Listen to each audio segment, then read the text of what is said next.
Hi friends, ఈరోజు నేను చేసే కర్రీ అయితే చాలా ఇంట్రెస్టింగ్గా ఉంటుంది. గెస్ చేయగలుగుతారా?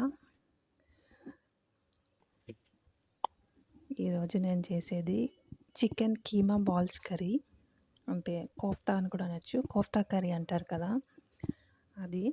సో దీనికి కావాల్సినవి అనుకోండి, ఒక 2 పెద్ద ఉల్లిపాయలు, 2 టమాటాలు, పచ్చిమిర్చి, కీమా చికెన్ మిన్స్ అని దొరుకుతుంది కదా, అది నేనైతే ఆర్డర్ చేసుకున్నాను. బయట దొరుకుతుంది, లేదంటే మీరు చికెన్ ముక్కలే మిక్సీలో వేసుకుంటే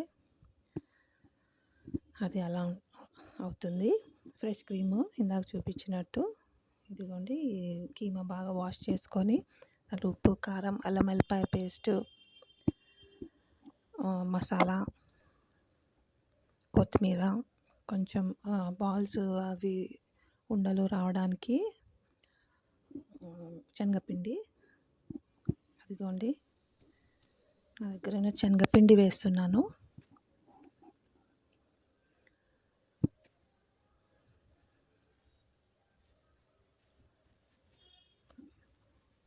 అదిగోండి మసాలా అన్నీ కొద్ది కొద్దిగా వేసుకోవాలి.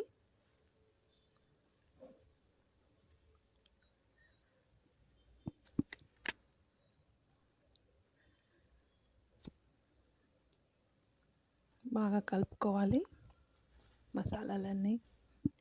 ఎప్పుడు అదే చికెన్ కర్రీ రకరకాలుగా ఉండి బోర్ కొడితే ఇలా ఒకసారి ట్రై చేయండి, కోఫ్తా కర్రీ. అదిగోండి, నాకైతే ఫ్రెష్ గ్రీన్ కొత్తిమీర ఎంత బాగుంటుందో కదా, నాటు కొత్తిమీర అంటారు కదా, అది నాకు దొరికింది. అది చిన్నగా కట్ చేసుకొని నేను అది కలుపుకొని, కోఫ్తాస్ అయితే రౌండ్ అదే ఉండల్లాగా కట్టుకోవాలి. డీప్ ఫ్రైకి ప్యాన్ పెట్టుకొని ఆ బాల్స్ అయితే మనం ఫ్రై చేసుకోవాలి.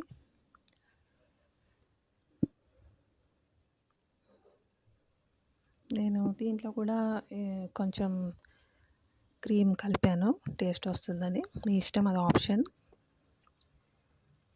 లేదంటే కూడా బాగుంటాయి. ఇది ఒకప్పుడు పెళ్ళిళ్ళలో ఫ్రెండ్స్, అప్పుడు 90స్లో కోఫ్తా కర్రీ కూడా పెట్టేవాళ్ళు. మెయిన్ రెసిపీ ఉండేది పెళ్ళిళ్ళలో, ఫంక్షన్స్లో కోఫ్తా.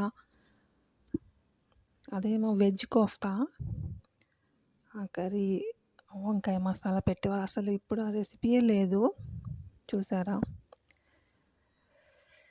రెసిపీ మిస్ అయిపోయింది ఫంక్షన్స్లో, మ్యారేజెస్లో. ఒకప్పుడైతే అది చాలా ఇంపార్టెంట్ ఉండే కదా రెసిపీ. కానీ ఇదైతే అసలు యాక్చువల్లీ చికెన్ కంటే కూడా, అదిగోండి వెయిట్ చేస్తున్నాను నా nail polish, pink nail polish. అదిగోండి, నేను చిన్న చిన్న బాల్స్ అయితే వేసుకొని ఫ్రై చేస్తున్నాను. యాక్చువల్లీ నా చిన్నతనంలో అయితే మా అమ్మ మటన్ కీమా బాల్స్, అంటే కైమా అంటారు కదా, దాని చిన్న చిన్న సేమ్ ఇదే మసాలాలు వేసి రుబ్బుకొని అది ఇలా చేసుకుంటుండే. అదైతే అద్దిరిపోతుండే. కర్రీ కాకుండా ఇంకా అలాగే బాల్స్, కోఫ్తాస్, ఐ మీన్ లాస్ట్లో పప్పుచారు పెట్టుకొని లాస్ట్లో ఆ కోఫ్తాస్లో పచ్చిమిరపకాయలు, కరివేపాకు వేసి అది అలా నంచుకుంటే చాలా బాగుండేది. కానీ ఈరోజు ఎందుకో కోఫ్తా కర్రీ తినాలనిపించి ఇలా ట్రై చేశాను. ఇది నాకు కొంచెం చెప్పాలంటే ఓన్ రెసిపీ, అంటే యూట్యూబ్లో సెర్చ్ చేస్తే దొరికింది. ఈజీ ప్రొసీజర్లో నేనైతే చేశాను అన్నమాట.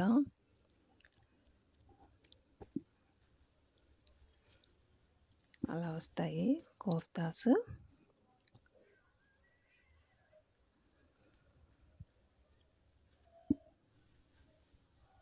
పప్పు చారు చేసుకొని అలాగైనా సింపుల్గా తినచ్చు, లేదంటే కర్రీలా కూడా చేస్తే ఇంకా బాగుంటుంది.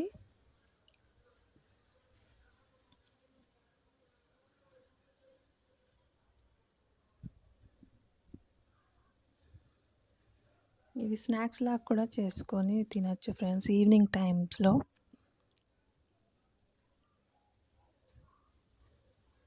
చికెన్ నగెట్స్ అని బయట ఈ రోజుల్లో ఇప్పుడు అమ్ముతున్నారు కదా, అది కూడా అప్పుడప్పుడు తెచ్చుకొని తింటాము, చాలా బాగుంటాయి.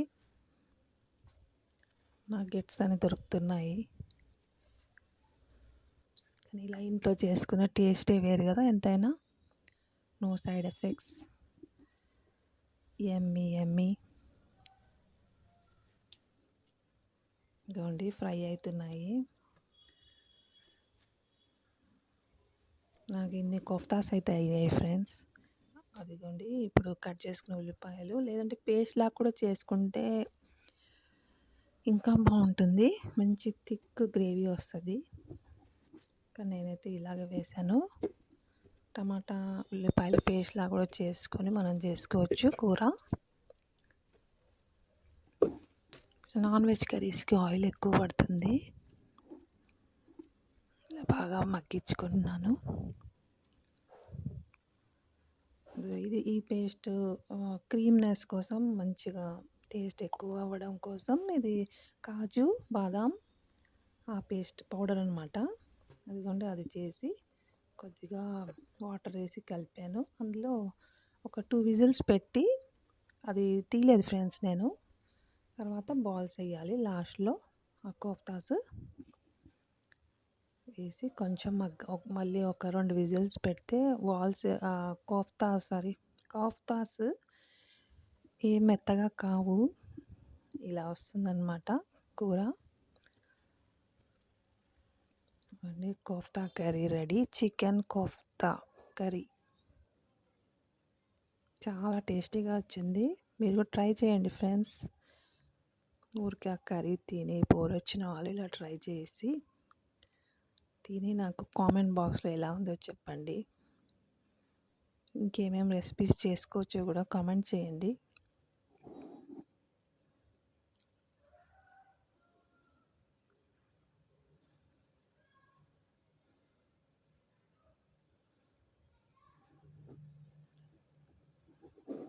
ఇలాగే కొత్త రెసిపీస్తో మళ్ళీ కొత్త వీడియోస్తో మళ్ళీ మీ ముందు వస్తాను. మీకు కానీ ఇది వీడియోస్ నచ్చితే like, share and comment friends.